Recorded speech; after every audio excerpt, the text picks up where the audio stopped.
So the latest crossover event for Final Fantasy VII Ever Crisis has officially been revealed, and it is none other than the legendary Final Fantasy VI. So we're going to take a look at that preview trailer, figure out what the heck's going on, how did Kefka get into this universe, what kind of shenanigans is he going to get into, and we're going to take a quick look at the costumes for the characters as well, and kind of expand on this idea of like a multiverse within the world of Final Fantasy. So if any of that sounds cool to you, you can click the like button, and if you're new here and you want to stick around and help support the channel, you can subscribe and leave your thoughts in the comments down below on what we discussed in today's video.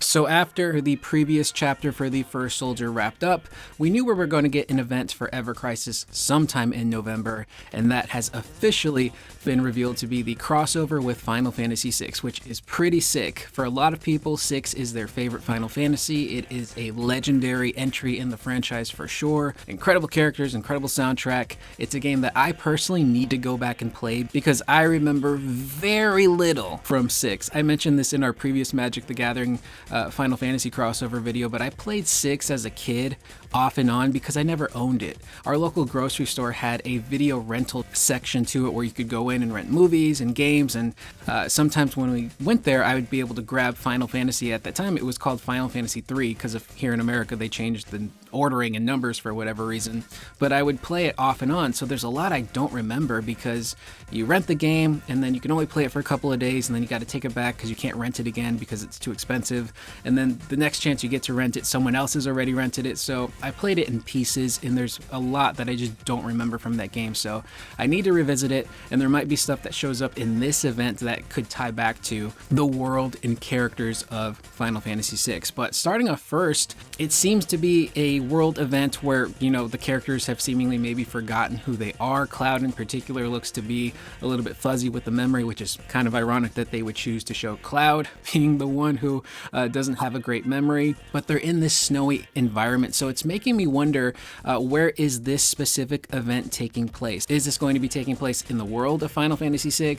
Is it taking place in a different part of the 7 universe, or is this kind of like a brand new world made specifically for this event? And for those of you who do play consistently, are these events kind of considered canon? Are some elements that happen in these events kind of considered canon? I was always under the impression that they were just one-off events just to have fun, but they don't really have repercussions on like the overall main story of any of the Final Fantasy games. But we see our characters, we see a brief shot of young Angeal, so he's going to be involved in this story somehow, and then we get to the actual like outfits, which personally I like all the outfits. I think they look great. Aerith as Terra with her Terra garb, Cloud getting the Locke garb, Tifa with Sabin, Sephiroth with Edgar. I think everyone looks great, but when I looked online on Twitter last night, there were well over hundreds of replies, and a lot of people were seemingly very upset that Tifa got the monk garb of Sabin instead of another specific character.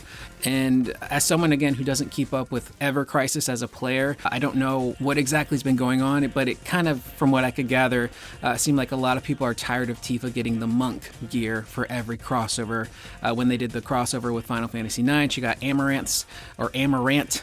She got his gear and he was like the monk fighter, so it kind of just seems like maybe people are tired of Tifa getting that, but like Tifa is the monk, she's the fighter. It would make sense for her to get matched up with, you know, that particular character from another Final Fantasy that is that kind of similar role. You know, if they ever did a crossover with Final Fantasy VIII, I would fully expect Tifa to get some sort of cool looking Zell gear. So I don't want to wade into those waters too much.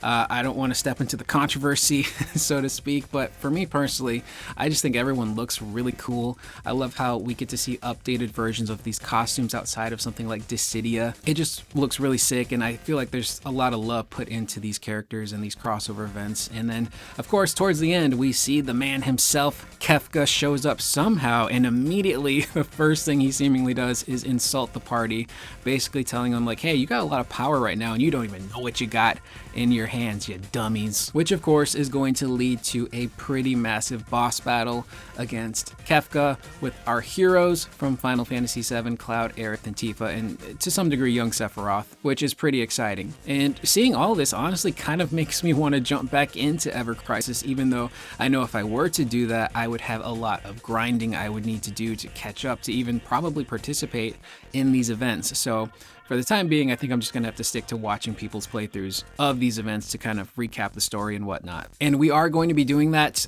whenever this event releases later this week. I will try my best to look at a story walkthrough of the game, and then we can cover that here on the channel and figure out what the heck's going on, because it looks like a genuinely fun event, and whether or not it has actual repercussions on the canon of any Final Fantasy, it still looks like it's going to be really fun. It's Final Fantasy 6 for crying out loud. Kefka showing up. We got to recap this story and talk about it to some degree, but this kind of brings up a bigger idea that I really love, and that's like this multiverse for the world of Final Fantasy.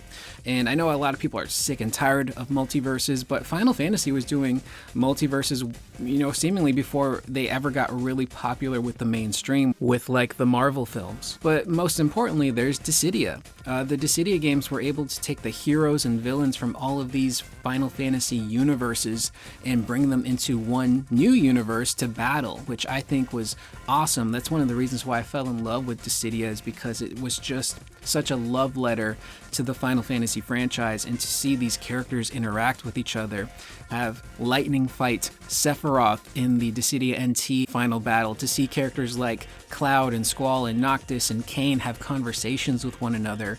It just is so cool to be able to get that as a game and as a story thing. And granted, it doesn't have, you know, ramifications on other Final Fantasy games. It all, you know, is still self-contained.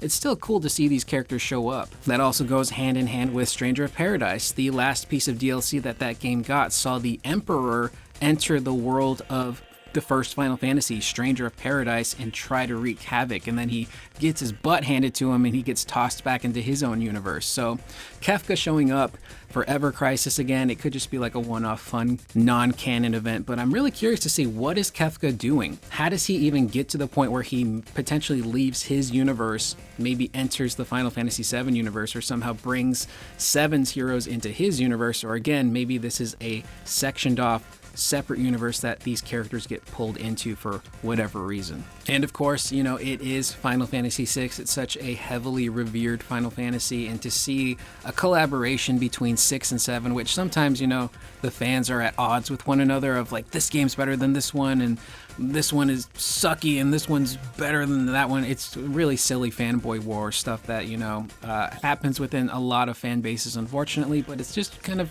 unnecessary. And to see this collaboration just kind of bring these two entities together and have fun with this event, I think is wonderful. And it really makes me excited to see what they do in the future with other crossovers. I'm, you know, fully expecting a crossover at some point with Final Fantasy 16, and maybe Clive and Torgal make their way into, you know, a new event for Final Fantasy 7. And then we've got the different garbs that they can wear. You know, I would assume Cloud would get Clive's gear, Aerith would probably get Jill, Tifa would probably get Kupka, since he's more of like the melee fighter, which might upset some people. But it's just so cool.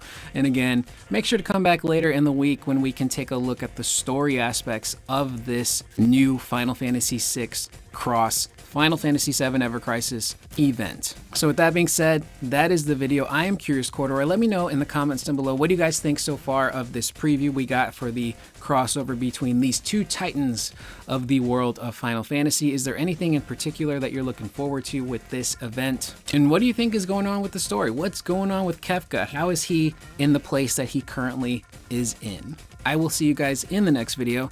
Please remember to always be excellent to one another.